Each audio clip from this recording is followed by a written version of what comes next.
Hi, everybody. Thank you so much for having us here. My name is Stephen Check. I am the creative director at Asharq News. A quick intro about Asharq. We are part of the larger SRMG group. We started recruiting around 2019. The team was recruited in 2020, and the channel was launched in November of 2020. In the midst of the pandemic. So it was a real challenge to get everything set up, but I think we've learned to be really resilient, learn how to work remotely, and so I think the DNA of the team has been a really strong one as a result. At Asharq News, we cover everything from general news as well as business news, which is a collaboration, a content partnership with Bloomberg, and hopefully soon we will be launching new channels. Let me just start by saying that when we first started, we had a more traditional way of news telling, but as a company, we wanted to be really immersive and engaging, and we didn't have the legacy issues as a new company. So what we wanted to do was to try new things, and it started with really small projects with story-led, what we call VR stories, and from stories, it led to a bigger ambition with shows. And with the availability of an in-house green screen studio, we could try a lot of new things, and the leadership was also very supportive with a lot of innovative projects, and that's how we got started with the ambition of doing stories and shows in virtual. We launched Taka Plus, which is a energy show, which we will see a glimpse of it, and also several campaigns were launched that also utilize zero density as virtual production, which you can catch a glimpse in the video presentation. I'm just going to hand it off to Mohsen to talk a little bit more about the virtuals. Like what Steven mentioned before, we already start to create a VR stories. So after we hear about zero density, we thinking about what if we create this VR stories like a VR live show. So it was great really because in zero density we have a lot of control for everything like a blueprints or even the cameras, the data camera coming from the camera. So we start to create in the beginning this show is Taka show. We already have a word about this show. In this show especially because zero density give us a lot of controls, a lot of options how we can control this set. In each episode, we create different episodes. For example, this episode talking about gas. So you can see all the set under the hood. Sometimes if we talk about renewable energy or anything else, you can see this set inside the factory or inside the solar power field or something like this. And we did this really because zero density give us full control to create different levels and it changes different levels on it. So this was a great thing, really. That's why I just need to continue with Mohsen. That's why we make the decision to try to take this engine and try to implement our idea on this. We start with zero density with this show to make it fully virtual. Zero density give a lot of options. That's why we have this on our channel, this system. We win award on this Taka, and now I feel proud because you see this, you said, this is our baby, right? Yeah, that's why first bonus. As I mentioned before, we try to take each project from zero, and with the knowledge that our audience are much more knowledgeable in terms of content. We want to make sure that we engage them, and so in terms of and what Mohsen and Osama alluded to is to create an immersive experience for our audience. So each show doesn't have to be fixed with a studio look, but we are able to provide an immersive experience to the topic. So if we're talking about gas in the ocean, we can actually have that environment to give them that full experience of what it feels like to be in the ocean.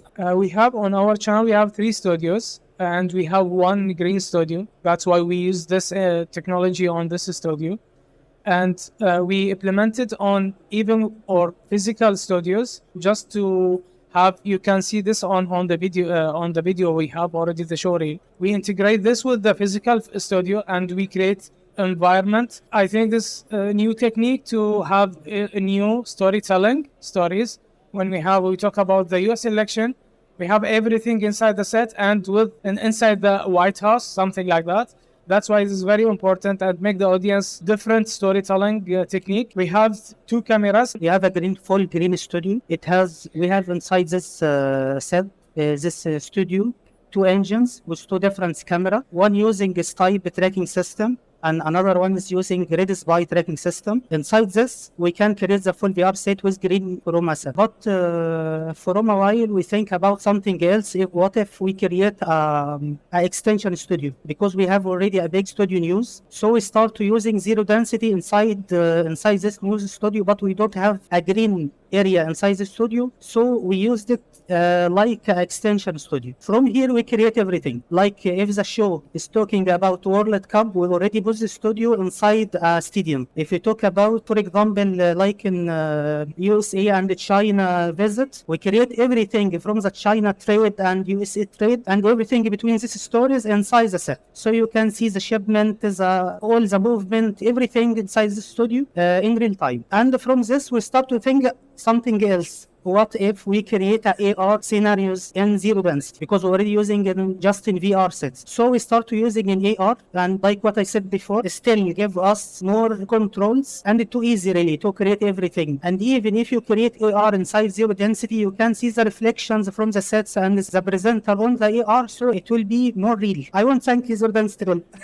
I want to make a special comment on the progress of the team. We started with just story-led virtual productions, but as you can see, you just need to start. You start doing and you start experimenting and you start innovating, and the evolution of our ambition and our executions has been tremendous. The ability of zero density to allow us to do things quickly as well in a news environment is also extremely important. So as you know, speed is critical, but with zero density, we're able to do it with speed and with our immersive experience, and that's a great combination. And I want to add something really, Stephen. And the most important thing in zero density really is the support. Because if we face any issue, anytime, we can send this issue to zero density. They support us anytime really and quickly. And it's something good for the team really. At Asharq, the team that we have is young and ambitious.